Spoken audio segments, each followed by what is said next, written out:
یا ایھا الذین آمنوا اذا لقیتم فئۃ فاثبتوا واذکروا اللہ کثیرا لعلکم تفلحون۔ اللہ پاک کا ارشاد ہے کہ اے ایمان والو، جب کسی جماعت سے تمہارا مقابلہ ہو،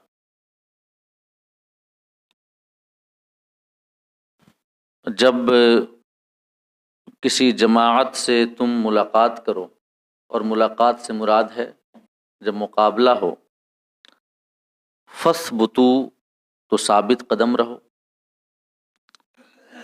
واذکروا اللہ کثیرا اور اللہ کا ذکر کثرت کے ساتھ کرو، لعلکم تفلحون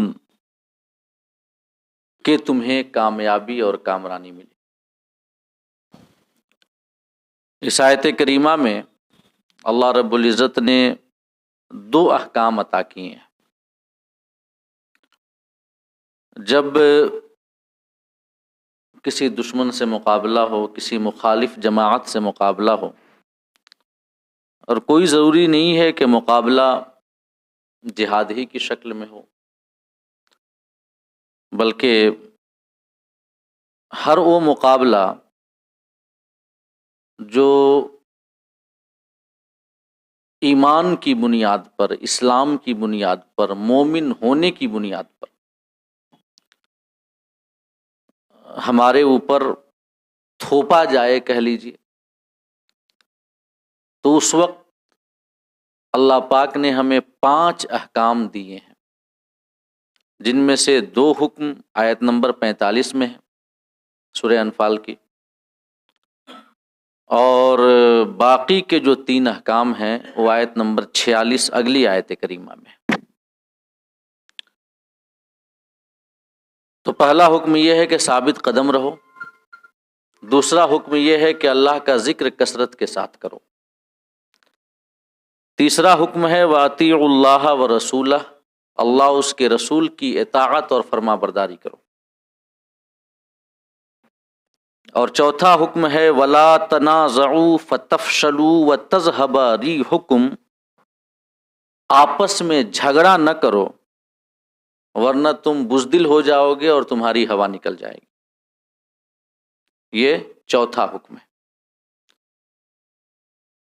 اس کے بعد 5واں حکم ہے وَاصْبِرُوا، صبر کرو، ان اللہ مع الصابرین، اللہ صبر کرنے والوں کے ساتھ ہے۔ تو یہ 5 احکام اللہ پاک نے ہمیں عطا کیے ہیں۔ ان 5 احکام کے حوالے سے میں کچھ باتیں آپ کے سامنے عرض کرنا چاہوں گا۔ سب سے پہلا حکم مقابلے کی صورت میں، کسی دشمن جماعت سے سامنا ہونے کی صورت میں، اللہ پاک نے یہ دیا ہے کہ فَاثْبُتُوا، ثابت قدم رہو، تمہارے پائے ثبات میں لغزش نہ آئے، تمہاری ہمت جوان ہو، تمہارا عزم کامل ہو، تمہارا ارادہ بالکل مضبوط ہو،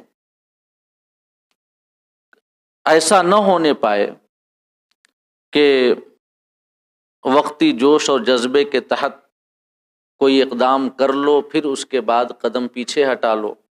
نہیں، ثابت قدمی کا مطلب کیا ہوتا ہے؟ کسی کام کو اس وقت تک مسلسل کرتے رہنا جب تک کہ کامیابی نہ مل جائے، یہ ثابت قدمی کا مطلب ہے۔ جب تک ہم کامیاب نہ ہو جائیں تب تک کام کرتے رہیں، کوشش کرتے رہیں، محنت کرتے رہیں، یہ ثابت قدمی۔ اور آج ہمارا حال کیا ہے؟ کوئی بھی معاملہ ہمارے سامنے آئے، بطور ایک مسلمان ہونے کے نام پر، ایک ملت اسلامیہ کا فرد ہونے کی وجہ سے، اگر ہمارے دین، ہمارے مذہب، ہمارے اسلام پر کسی قسم کا بھی کوئی وقت آئے تو ہم کیا کرتے ہیں کہ وقتی طور سے ایک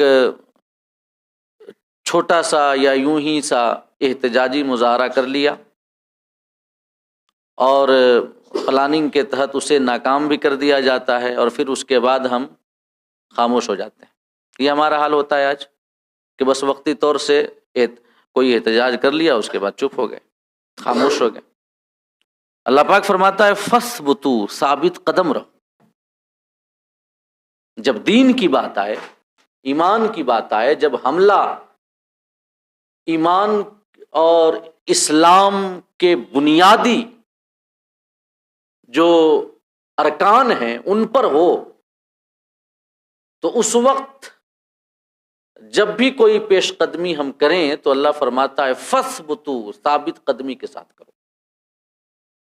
اور اس کے بعد فرمایا یہ پہلا حکم ہے، اور دوسرا حکم ہے وَاذْكُرُوا اللَّهَ كَثِيرًا، اللہ کا ذکر کثرت کے ساتھ کرو۔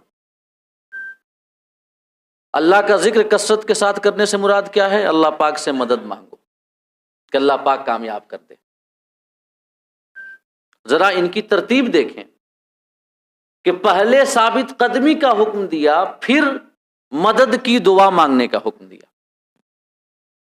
تو اسے پتہ چلتا ہے کہ کامیابی کے لیے اپنی محنت پہلے ہے، اور رب سے کامیابی کی دعا کرنا یہ دوسرے نمبر پر ہے۔ اور آج ہم یہ سمجھتے ہیں کہ ہم کچھ نہ کریں، بس کوئی چمتکار ہو جائے اور معاملات ہمارے حق میں ہو جائیں۔ آپ دیکھیں نا کہ مسجدوں کے نیچے یا ہماری خانقاہوں کے نیچے یا ہمارے مذہبی مقامات کے نیچے مندر تلاشنے کی مہم جاری ہے۔ ہم یہ سمجھتے تھے کہ بابری مسجد کا قضیہ ایک ختم ہو جائے، پھر اس کے بعد ہم چین و سکون کی سانس لیں گے، اس کے بعد کوئی اور مسئلہ نہیں اٹھے گا۔ لیکن جن کی طبیعت ہی ہو اور جن کی سرشت میں یہ ہو کہ لوگوں میں پھوٹ ڈالو اور راج کرو، تو وہ پھوٹ ڈالنے کا کوئی نہ کوئی بہانہ تو تلاش ہی لیں گے۔ تو ایک بابری مسجد کا مسئلہ حل ہوا، ہم سوچتے تھے کہ اب اس کے بعد ہمارے وطن عزیز میں امن ہوگا، چین و سکون ہوگا، بھائی چارہ ہوگا۔ یہ لیکن اس کے بعد ایک مہم نکل پڑی مساجد کے نیچے مورتیاں تلاش کرنے کی۔ سنبھل کا معاملہ ہوا، بہرائچ کا معاملہ ہوا، اور کئی سارے معاملات ہیں، یہاں تک کہ ہوتے ہوتے معاملہ کہاں تک پہنچا؟ اجمیر تک۔ اور جب اجمیر تک معاملہ پہنچا تو جوشیلی تقریریں کر کے اپنی دکان چلانے والے کچھ لوگوں نے اس قسم کے بیانات دیے اور تقریریں کی کہ ابھی تک تو تم یوں ہی ایویں سی جگہوں پر تم پھر رہے تھے، اب پہنچے ہو اصل جگہ پر۔ یہ وہاں پہ جو جاتے ہیں وہ چپک بھی جاتے ہیں، اس قسم کی باتیں۔ یعنی کہ امت مسلمہ عمل نہ کرے، بس خالی چمتکار کے سہارے رہے، کرامت کے سہارے رہے۔ حالانکہ دنیا میں فیصلے کرامات یا چمتکار کے سہارے نہیں ہوتے، بلکہ اللہ پاک کی عادت جاریہ ہے کہ یہاں پہ کامیابی ملتی ہے محنت کر کے۔ اس قسم کی جذباتی باتیں کہ اب چمتکار ہوگا، اب سمجھ میں آئے گا، یہ سب کیا ہے؟ امت مسلمہ کو ناکارہ، مزمحل، سست، کمزور اور کام نہ کرنے پر ایسی باتیں ترغیب دیتی ہیں۔ اور اللہ پاک کیا فرماتا ہے؟ پہلے عمل کرو پھر دعا کرو، ہے کہ نہیں؟ ذرا ترتیب دیکھ لینا۔ اللہ پاک ارشاد فرماتا ہے کہ فَثْبُتُوا، ثابت قدم رہو۔ اور ثابت قدم رہنا کسی بھی عمل کے آغاز کے بعد آتا ہے۔ پہلے عمل کریں، پریاس شروع کریں، پھر اس کے بعد ثابت قدم رہیں، ڈٹے رہیں، جمے رہیں بالکل۔ اور اس کے بعد اللہ پاک فرماتا ہے کہ وَاذْكُرُوا اللَّهَ كَثِيرًا، اللہ کا ذکر کرو، یعنی ہماری مدد کی دعا مانگو، ہم تمہاری مدد کریں گے۔ یہ دوسرے نمبر پر ہے۔ اور آج کل کے حالات سے ہم یہ سمجھتے ہیں کہ نہیں، کیا کہتے ہیں کہ تمام معاملات دعاؤں سے حل ہو جائیں گے، کرامتیں بس دکھا دی جائیں گی اور ہمارا بول بالا ہو جائے گا۔ ایسا نہیں ہوتا۔ وہ کچھ اور معاملات ہوتے ہیں جب اونٹوں کو چپکا دیا جاتا ہے، اس کی وجوہات کچھ اور تھیں۔ یہ عادت جاریہ نہیں ہے، یہ ایک وقتی ضرورت کے تحت اللہ پاک کے حکم کے مطابق ایسا کیا گیا، لیکن یہاں پر فیصلے جو ہوتے ہیں کوشش اور محنت سے ہی ہوتے ہیں، اس لیے کہ دنیا دارالعمل ہے۔ یہاں پر اللہ پاک کی عادت جاریہ یہ ہے کہ جو محنت کرتا ہے کامیابی ملتی ہے۔ غیروں کی 100 سالہ تقریباً محنت اور کوشش کی تاریخ ہے، پڑھیں ہم تب نا ان کی کوشش اور محنت کیا ہے، اور ظاہر سی بات ہے جو محنت کرے گا یہاں پائے گا۔ آخرت میں ایسا ہے کہ کامیابی کا مدار سچائی پر ہے، حقانیت پر ہے، دنیا میں ایسا نہیں ہے۔ دنیا میں کامیابی کا مدار محنت پر ہے۔ وَأَن لَيْسَ لِلْإِنسَانِ إِلَّا مَا سَعَىٰ، کیا دنیا میں ایک چور اور ڈاکو کامیاب نہیں ہوتا؟ ہوتا ہے کہ نہیں؟ کوئی بدماش لوگوں کو پریشان کرنے والا، لوگوں کو غصب کرنے والا، وہ بڑے بڑے محلات میں داد عیش دے رہے ہیں، کیوں؟ آخر کیونکہ وہ محنت کرتے ہیں، اور دنیا کا اصول یہ ہے کہ چاہے تم غلط ہو یا صحیح ہو، اگر محنت کرو گے تو کامیابی ملے گی۔ آخرت میں ایسا ہے کہ نہیں، وہاں پر کامیابی سچائی کی بنیاد پر ملے گی، حقانیت کی بنیاد پر ملے گی۔ تو غیروں کی 100 سالہ محنت اور کوشش کی تاریخ ہے جس کا وہ پھل کاٹ رہے ہیں آج اور کھا رہے ہیں، اور ہم یہ سوچیں کہ بس ہم چپ چاپ ہاتھ پہ ہاتھ دھرے چمتکار اور دعاؤں کے سہارے بیٹھے رہیں تو کامیابی نہیں ملنے والی، اور یہ قرآن کے بتائے ہوئے راستے کے بھی خلاف ہے۔ اللہ پاک نے فرمایا کہ پہلے ثابت قدم رہو، ثابت قدم رہو۔ آقا کریم کی سیرت آپ اٹھائیں اور دیکھیں کہ او پائے استقلال اور وہ ثابت قدمی جو آقا کی سیرت میں ہمیں نظر آتی ہے نا، وہ دنیا کی کسی بھی شخصیت کی تاریخ میں ویسی ثابت قدمی نظر نہیں آتی۔ انسان عام طور سے اپنے مقصد کو چھوڑ دیتا ہے یا سمجھوتا کر لیتا ہے اپنی منزل مقصود کے ساتھ دو وجہوں سے، یا تو لالچ کی وجہ سے یا تو خوف کی وجہ سے۔ عام طور سے ایسا ہوتا ہے کہ ایک گول ہم نے سیٹ کیا کہ ہمیں یہ کرنا ہے، لیکن لالچ کی وجہ سے یا خوف کی وجہ سے انسان اس کے ساتھ، اس منزل کے ساتھ، اپنے اس مقصود کے ساتھ سمجھوتا کر لیتا ہے، اس کے پائے ثبات میں لغزش آ جاتی ہے، ثابت قدم وہ نہیں رہ پاتا۔ مگر آقا کی سیرت دیکھیں، آقا کریم صلی اللہ علیہ وسلم کو بڑی سے بڑی لالچ دی گئی اور بڑا سے بڑا خوف بھی آپ کے سامنے لا کر کے رکھا گیا، لیکن اس کے باوجود آپ کی ثابت قدمی میں کبھی بھی لغزش نہیں آئی، یا آپ نے اپنے مقصود کو، اپنی منزل کو کبھی نہیں چھوڑا۔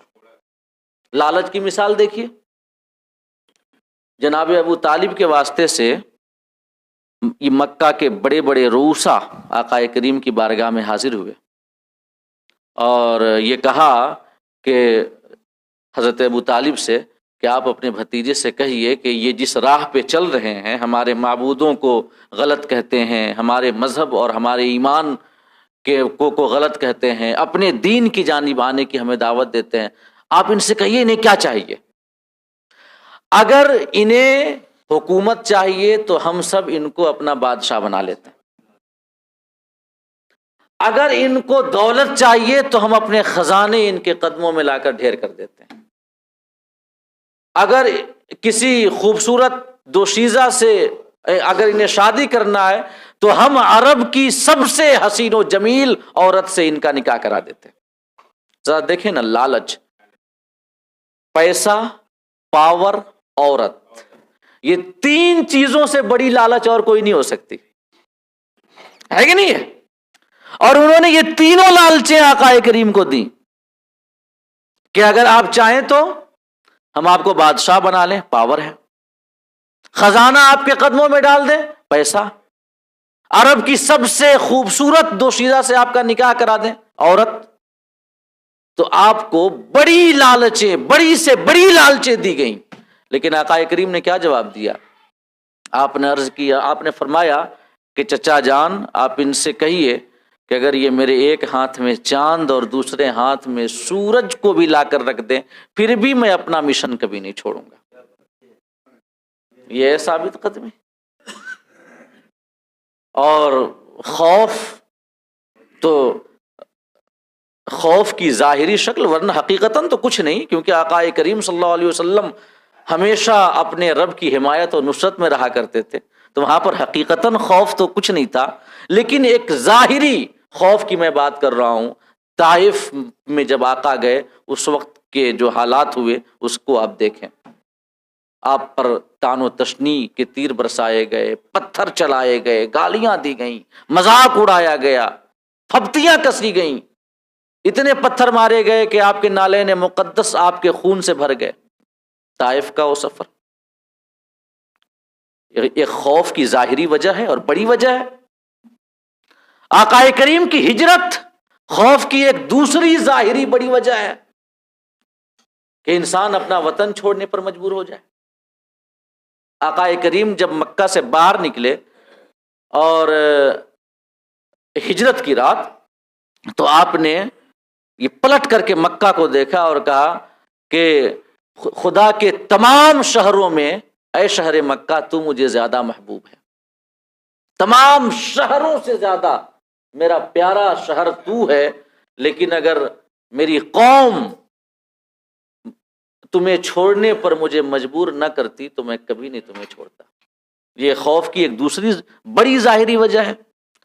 تیسری بڑی ظاہری وجہ غزوہ خندق کو دیکھ لیں، جس کو غزوہ احزاب بھی کہا جاتا ہے. عرب کی متحدہ کفر کی طاقت مدینے پہ چڑھ دوڑی اس مدینے کی نوزائیدہ ریاست کو ختم کرنے کے لیے اور مسلمانوں کو صفحہ ہستی سے مٹانے کے لیے. یہ کیا ہے؟ خوف کی بڑی ایک وجہ ہے کہ دشمن اکٹھے ہو کر کے مل کر کے حملہ آور ہو جائیں. مگر آقا کریم صلی اللہ علیہ وسلم نے ان تمام ظاہری خوفوں کے باوجود کبھی اپنی منزل اور اپنے مشن سے سمجھوتا نہیں کیا، بلکہ آپ ثابت قدم رہے. تو آقا کریم کی سیرت بھی ہمیں ثابت قدمی کا درس دیتی ہے کہ جب ہم کوئی کام کریں تو ثابت قدمی کے ساتھ کریں، اس وقت تک کرتے رہیں جب تک کہ کامیابی نہ مل جائے.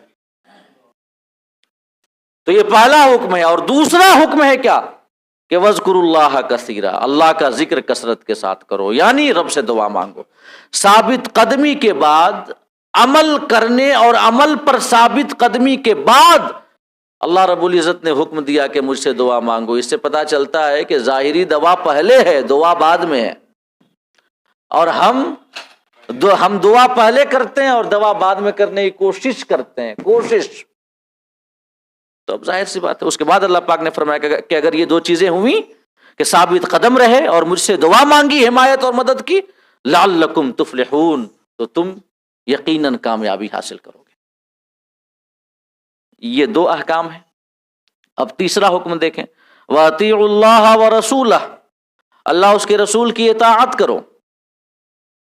یعنی کہ جب بھی کوئی ایسا معاملہ تمہارے سامنے آئے جو بظاہر چیلنجنگ ہو، تمہیں ایسا لگے کہ حالات دیگرگوں ہو سکتے ہیں، مقابلے کی صورت ہو سکتی ہے، تو اس وقت جو بھی تم عمل کرو، جو بھی قدم اٹھاؤ، اللہ اور اس کے رسول کی اطاعت کے مطابق قدم اٹھاؤ. کبھی کوئی ایسا کام نہ ہونے پائے جو اللہ کی اطاعت کی حدود سے تمہیں باہر نکال دے، بلکہ ہر قدم. اور ایک ایسے جب جنگ کا موقع ہو تو دنیا کے تمام مذاہب کسی قسم کے اصول کی اتباع کرنے کی پرواہ نہیں کرتے اور کہتے ہیں جو چاہے کرو، لیکن اسلام کہتا ہے وَاطِيعُوا اللَّهَ وَرَسُولَهُ، اللہ اس کے رسول کی اطاعت کرو. جب مقابلے کی صورت آ جائے تو کوئی ایسا قدم جوش اور جذبے میں نہ اٹھا لو جو میرے حکم کے خلاف ہو، بلکہ میری اطاعت کرتے رہو. یہ تیسرا حکم ہے. اس کے بعد چوتھا حکم اللہ پاک نے دیا، وَلَا تَنَازَعُوا، آپس میں جھگڑا نہ کرو. آپس میں کبھی کوئی تمہاری لڑائی نہ ہو، اور ایسا نہ ہو کہ تم آپسی میں باہم برسر پیکار رہو، کیونکہ اولاً تو یہ ہے نا کہ آپس میں جھگڑا کرنا اللہ کی رحمتوں کو دور کرنے والا ہے۔ ایک مثال میں آپ کو دوں، آقا کریم صلی اللہ علیہ وسلم ارشاد فرماتے ہیں کہ مجھ کو حکم دیا گیا کہ میں اپنی امت کو بتا دوں کہ شب قدر کون سی رات ہے، آقا کی حدیث ہے، اور میں نکلا کہ امت کو بتاؤں کہ شب قدر کون سی رات ہے، تو میں نے دیکھا کہ دو اشخاص آپس میں جھگڑا کر رہے تھے، دو لوگ، تو ان کی آپس میں جھگڑا کرنے کی وجہ سے مجھ کو منع کر دیا گیا کہ نہ بتاؤ۔ تو ذرا بتائیں کہ جھگڑا کرنا خدا کی رحمت کو کتنا دور کرتا ہے، کہ شب قدر جس رات کی عبادت 1000 مہینوں سے افضل ہے اس کو بتانے سے منع کر دیا گیا۔ اگر وہ معاملہ نہیں ہوتا تو پتا ہوتا ہے کہ نہیں ہے؟ تو جھگڑا کرنا خدا کی رحمت کو دور کر دیتا ہے۔ اور آج ہم اپنے حالات کا جائزہ لیں تو ہر سطح پر، خاندانی سطح پر، معاشرتی سطح پر، جماعتی سطح پر، مسلکی سطح پر مسلمانوں کے بیچ میں جھگڑا ہی جھگڑا۔ اور یہ جھگڑے کیا خدا کی رحمت کو ہم سے دور نہیں کریں گے؟ کیا خدا کی مدد ہم سے نہیں روٹھے گی؟ اللہ کا فضل ہم سے دور نہیں جائے گا؟ تو اگر آپس میں جھگڑا کریں تو اس کا جو سب سے پہلا نتیجہ ہوگا، اللہ پاک فرماتا ہے وَلَا تَنَازَعُوا، کہ تم آپس میں جھگڑا نہ کرو ورنہ فَتَفْشَلُوا، تم بزدلی کرو گے، بزدل ہو جاؤ گے۔ یعنی آپسی نزاع، آپسی بغض، آپسی دشمنی، آپسی لڑائی انسان کو بزدل بنا دیتی ہے۔ اور مثال آپ کے سامنے ہے، آپ دیکھ لیں کہ ہمارے اوپر حملے پر حملے ہو رہے ہیں اور ہم ہاتھ پہ ہاتھ دھرے بیٹھے ہوئے ہیں، اور ہم سے مطلب قانونی حقوق کے مطالبے کے لیے بھی آواز نہیں نکالی جا رہی ہے ہم سے، کہ ہم ایک لفظ بول دیں اپنے قانون حق کے مطالبے کے لیے، جو ہمارا حق ہمارے سنویدھان نے دیا ہوا ہے، اس کے لیے بھی آواز نہیں نکلتی ہے، اور ڈر لگا رہتا ہے کہ کہیں کوئی ایسی بات بول دے تو ہمارے اوپر کوئی کارروائی نہ ہو جائے۔ تو یہ بزدلی یہ کیوں ہے؟ اللہ پاک کے فرمان کے مطابق اللہ پاک ارشاد فرماتا ہے اگر تم آپس میں جھگڑا کرو گے تو بزدل ہو جاؤ، اور حالات بالکل سامنے ہیں۔ اگر وقت ہوتا تو میں بھی تفصیل بتاتا۔ اس کے بعد فرمایا وَتَذْهَبَ رِيحُكُمْ، تمہارا روب ختم ہو جائے گا، تمہارا روب ختم مطلب تمہاری ہوا نکل جائے گی، اور اس کا اگر لفظی ترجمہ کریں تو معنی ہوگا کہ تمہاری ہوا نکل جائے گی۔ مطلب کیا ہے؟ کہ تمہارا روب ختم ہو جائے گا۔ اور روب ختم ہونے سے کیا مراد ہے؟ آقا کریم نے ارشاد فرمایا تھا کہ اللہ رب العزت نے میری یہ مدد کی ہے کہ اگر میرا دشمن مجھ سے 1 مہینے کی مسافت کی دوری پر رہے تبھی اللہ پاک اس کے دل میں روب ڈال دیتا ہے، اور وہ بزدلی محسوس کرنے لگتا ہے، وہ جو ہے ڈرپوک ہو جاتا ہے، میرا روب ایسا دشمن کے اوپر طاری ہوتا ہے، یہ آقا ارشاد فرماتے ہیں۔ اور آج ہمارا حال کیا ہے؟ ہمارے اوپر معاملات ایسے ہیں کہ ہم میں سے کسی کو بھی جب چاہا جہاں چاہا مار دیا، ہمارے جس بھی مذہبی مقام کے نیچے گئے اور ایک پھاوڑا لے کر کے پہنچ گئے کھودنے کے لیے۔ یہ روب کا ختم ہو جانا، ایسا لگتا ہے کہ مسلمانوں کا کوئی مائی باپ ہی نہ ہو، ایسا لگتا ہے کہ مسلمانوں کا کوئی مطلب ایک وقار نہ ہو۔ یہ کیا ہے بتائیں نا؟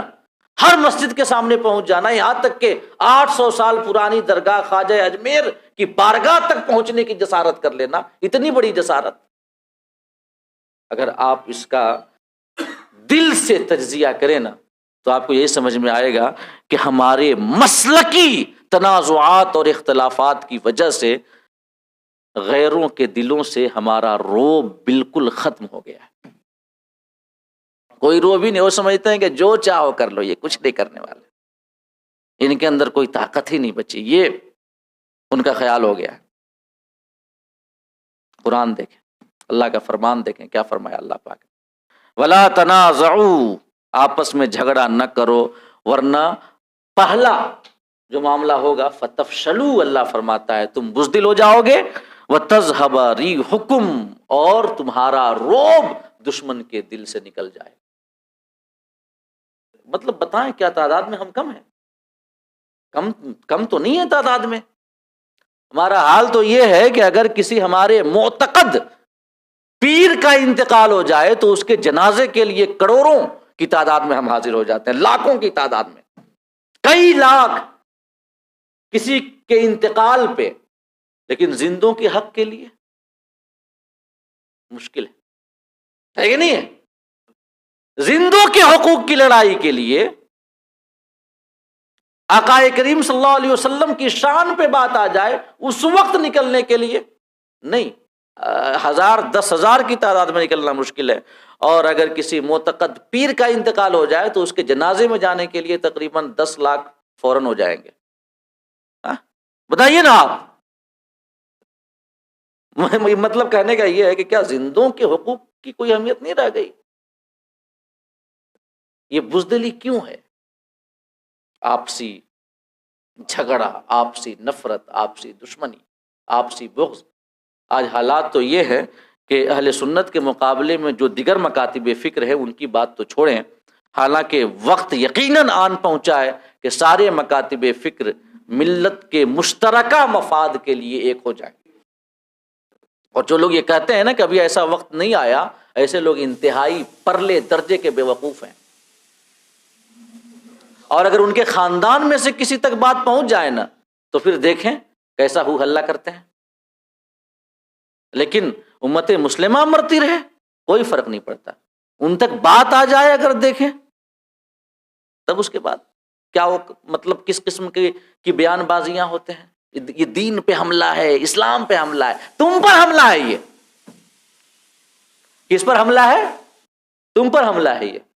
اور ایک عام سی مثال میں بتاتا ہوں، میں زیادہ مطلب یہ نہیں کرتا، کہ ابھی جب کووڈ کا مسئلہ ہوا تھا نا، کووڈ کا مسئلہ، تو اس کے بعد سارے اداروں نے، میں ایک بات سارے اداروں نے جو ادارے ہیں، بڑے بڑے ادارے کہ جن کو قوم کروڑوں کی تعداد مطلب کروڑوں چندہ دیتی ہے ہر سال، انہوں نے بھی اپنے یہاں پڑھانے والے مدرسین کی تنخواہیں بند کر دی تھی۔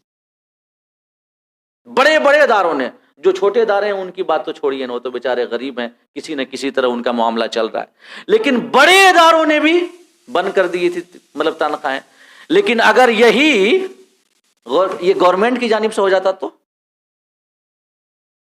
کہ کام نہیں تو تنخواہ نہیں، سرکاری جن کی نوکری ہے ان کے لیے ایسا فیصلہ اگر گورنمنٹ کر دیتی کہ کام نہیں کر رہے ہو لہذا تنخواہ نہیں دی جائے گی، تو دیکھتے دوسرے دن بیان بازیاں کیسی کیسی ہوتی، یہ مدرسوں پر حملہ ہے، یہ دینی تعلیم پہ حملہ ہے، یہ اسلام پہ حملہ ہے۔ اپنے یہاں پڑھانے والے پرائیویٹ مدرسین کی جب تنخواہیں بند کر رہے تھے تو کیا وہ مدرسہ پہ حملہ نہیں تھا؟ کیا وہ دین پہ حملہ؟ میں کسی اور تناظر میں بات کر رہا ہوں، کیا اس وقت کیا وہ مدرسے پہ حملہ تمہاری جانب سے نہیں تھا؟ اگر حکومت کر دیتی سرکاری مدرسین کی تنخواہیں بند تو کیا ہوتا؟ یہ دین پر حملہ کیا جا رہا ہے۔ ارے دین پر حملہ نہیں کیا جا رہا ہے، تم پر حملہ کیا جا رہا ہے۔ ہم اپنے آپ پر ہونے والے حملوں کو دین پر حملہ مت بتاؤ۔ آج کل حالات ایسے ہی ہیں کہ جو بڑے عام طور سے بنتے ہیں، اپنے آپ کے اوپر حملہ ہو تو اس کو دین پر حملہ بتاتے ہیں، اور دین پر جب حملہ ہو تو کہتے ہیں کہ ابھی ایسے حالات آئے ہی نہیں کہ سب ایک ہو جائیں۔ تو اہل سنت کے مقابلے میں جو دیگر مکاتب ہیں ان کی بات تو چھوڑیے، جو اہل سنت کے مشارب ہیں، کوئی رضوی ہے، کوئی چشتی ہے، کوئی اشرفی ہے، کوئی قادری ہے، کوئی سہروردی ہے، کوئی نقشبندی ہے، ان کے بیچ ایسے جھگڑے ہیں نا کہ اللہ کی پناہ، جو سب حق پہ ہیں، جو آپس میں بالکل عقیدتاً ایک ہیں، معمولات اہل سنت سب بجا لاتے ہیں، سب کا عقیدہ ایک۔ ہاں بس یہ ہے کہ کوئی قادری، کوئی چشتی، کوئی سہروردی، کوئی نقشبندی، کوئی اشرفی، کوئی رضوی، لیکن ان کے بیچ جو حالات ہیں آپ سمجھ سکتے ہیں کہ جھگڑے کس نوعیت کے ہمارے بیچ جماعتی سطح پر پھیل چکے ہیں۔ تو ہم بزدل نہیں ہوں گے، ہماری ہوا نہیں نکلے گی، ہمارا روب ختم نہیں ہوگا۔ قرآن کا یہ فرمان ہے وَمَنْ أَصْدَقُ مِنَ اللَّهِ قِيلًا، اور اللہ سے زیادہ سچی بات ہو بھی کس کی سکتی ہے؟ اللہ نے فرما دیا تو فرما دیا بس۔ فرمایا ولا تنازعوا فتفشلوا وتذهب ريحكم، آپس میں جھگڑا نہ کرو ورنہ بزدل بن جاؤ گے اور تمہاری ہوا ختم ہو جائے گی۔ اس کے بعد آخری پانچواں حکم دیا وَاصْبِرُوا، صبر کرو، یعنی کہ مقابلہ آرائی میں اگر کوئی چوٹ پہنچے، تکلیف ہو تو صبر کرو، صبر کرو، یعنی پیٹھ نہ دکھاؤ، تکلیف اور مصیبت اور حالات اور اپنی کمزوری یا بظاہر جو ہے ہوائیں مخالف سبت میں بہ رہی انہیں دیکھ کر کے ہرگز نہیں، ثابت قدمی کبھی نہ چھوڑو، وَاصْبِرُوا، صبر کا دامن مضبوطی سے تھامے رہو، ڈٹے رہو، ان اللہ مع الصابرین، اللہ صبر کرنے والوں کا ساتھ ضرور دیتا ہے، اللہ پاک کی مدد صبر کرنے والوں کو ضرور ملتی ہے۔ یہ 5 احکام ہیں ہنگامی صورتحال کے لیے، اگر امت مسلمہ ان 5 احکام پر عمل پیرا ہو جائے تو یقیناً کھوئے ہوئے دن واپس آ سکتے ہیں۔ اللہ پاک ہم سب کو کہنے اور سننے سے زیادہ عمل کرنے کی توفیق عطا فرمائے، آمین۔ وآخر دعوانا ان الحمد للہ۔